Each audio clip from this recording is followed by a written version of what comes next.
Welcome back, my dear students. So today we will try and solve questions 31 to 40 from the October-November 2025 paper 2-1. Let's talk about question 31. It simply says a current carrying coil in a magnetic field between the poles of two magnets experiences a turning effect. Which change would decrease the turning effect? Now, the turning effect depends on three things. It depends on the current in the coil, it depends on the magnetic field strength, and it also depends on the number of turns in the coil.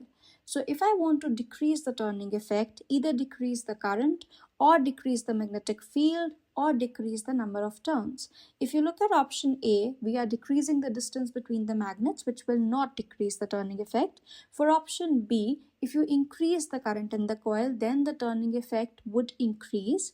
If I use a stronger magnet, then also the turning effect would increase. But if I decrease the number of turns on the coil, then the turning effect would decrease. Therefore, the correct answer is D, option D.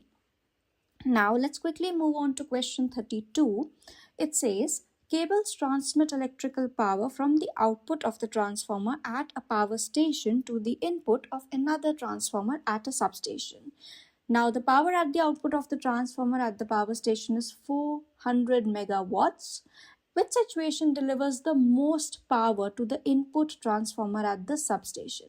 For most power, what it means is that we want to reduce the power loss, or we should have the minimum power loss. That is what it means. We want to minimize our power losses. Now, power loss depends on simply the current. It depends on the square of the current, and it depends on the resistance. So in order to have the minimum power loss, what expression I'm trying to minimize is simply I square R. I want to minimize my current and I want to minimize my resistance. If I want to reduce the current, then I have to increase the voltage so that the power is maximum. So out of these options over here, I would choose the one which has the maximum potential difference. So out of 200 and 400, 400 has maximum potential difference. Apart from that, in order to reduce the resistance, see, resistance is inversely proportional to the area of cross section, or you could say that it is inversely proportional to the square of the diameter of the cables. Therefore, the only option that works in this situation is option C. So 400 kilowatt will provide me the maximum potential difference, thereby helping me have the maximum power. And at the same time, if I would use large diameter for the cables, then my resistance would reduce. Therefore, option C is the correct answer. Now, let's talk about question 33. It says polonium is an isotope of plutonium. The nucleus can absorb a neutron and then split to form two other nuclei. Two nuclei that form are gold and phosphorus. In this reaction, neutrons are also produced. What is the number of neutrons produced when the nucleus splits up? So the first and the foremost thing that you should try to do is that make up an equation. To make the equation, if I take plutonium, for plutonium I have been given the mass number as 239 and I have been told that the atomic number is 94. Now it absorbs one neutron, so therefore I can put plus. For a neutron, I write 1 at the top and 0 at the bottom.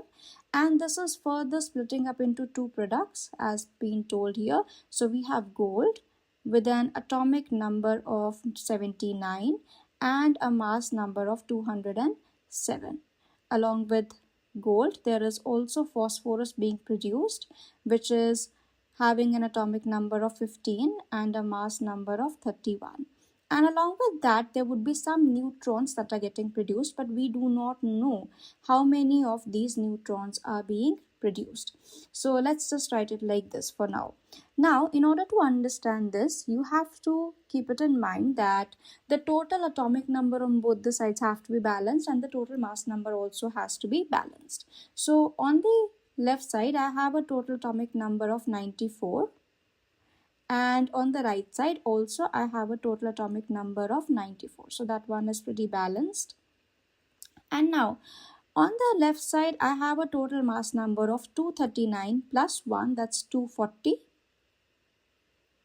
And on the right side, if I just assume that there are x neutrons for the time being, then the total mass number here would be 207 plus 31 plus some x times 1, which is simply going to be x itself. So if I simply put 240 equal to 207 plus 31 plus x. From here, I simplify this expression and I get the value of x, which simply comes out to be 2. So that means there are 2 neutrons that are being produced. So as per our solution, we can simply say that option B is the correct answer. For question 34, it says 3 statements about alpha particles and beta particles are listed. The first one, the magnitude of the charge on an alpha particle is twice the charge on the beta particle. Number 2, the mass of an alpha particle is large compared with the mass of a beta particle. Number 3, the kinetic energy of an alpha particle is small compared to the kinetic energy of a beta particle.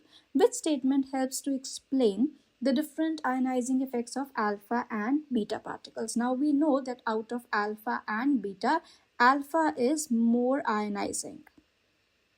The ionizing effect of alpha is greater, and in fact the greatest out of alpha, beta and gamma. So for this, if I say that the charge of an alpha particle is twice that the charge of beta particle, this statement is correct. Then for the second statement that the mass of alpha particle is large in comparison to the mass of beta particle, this is also correct because the mass of alpha particle is 4 times the mass of beta particle. But if I look at option C, the kinetic energy of an alpha particle is small compared to the kinetic energy of beta particle. This is not correct because if alpha has a greater ionizing effect, then its kinetic energy should also be greater. As it is, it has a greater mass, so kinetic energy should be larger. Therefore, the only options that explain the statement above is 1 and 2. Therefore, option B is the correct answer. Now for question 35, it says a beta particle is a fast moving electron, right? Now beta particle is a fast moving electron. Which statement explains how beta particles are emitted from an atom? Now we already know that beta particles are a part of the radioactive radiations basically. So all the radioactivity happens inside the nucleus. So the emission of beta particle is nothing but a nuclear phenomena. Therefore, if I look at all the options, let's talk about option number 1 or the option A. An electron is emitted from the inner electron shell of the atom, which is wrong because the beta radiations come out from the nucleus, not from the atom. Then electron is emitted as a beta particle from the outer electron shell. That is also wrong because it is not coming from the shell again. A neutron changes into a proton and a beta particle is emitted from the nucleus. This is the correct statement. So inside the nucleus, when a neutron changes into a proton, that time an electron is also produced. Along with that, there is also an antineutrino that is produced. So option C is the correct answer. Now, coming on to question number 36, which properties must a radioisotope have for its radiation to make it suitable to kill bacteria in food? Now, if you want to kill bacteria, so firstly you need a radiation that is highly penetrating. Now, for highly penetrating, if you want to choose out of alpha, beta and gamma, we know that gamma radiations are the most penetrating because you would want the radiation to enter inside the food completely and kill all the microorganisms. So for that we have to choose gamma. That's one thing. So either option A or option C can be correct. But then out of option A and C, A has less than 1 minute of half-life, which is too less to kill the germs. So we would need a half-life of several hours, and hence option C would be the correct answer. For question 37, a student tries to predict the exposure of time on the radiation dose received from a source of ionizing radiation. Radiation dose measures the amount of ionizing radiation received by a living organism. Which graph shows the correct trend? Now we already know that the radiation dose or the time for which a person is exposed, these two are directly related, because greater the time for which you would expose a person or expose any particular object, greater would be the radiation dose that that person or the object would receive. So the radiation dose is directly related or directly proportional to the exposure time. Therefore, option A will be the correct answer. So it is directly related to the exposure time, and hence option A is the correct answer. Let's quickly move on to question 38.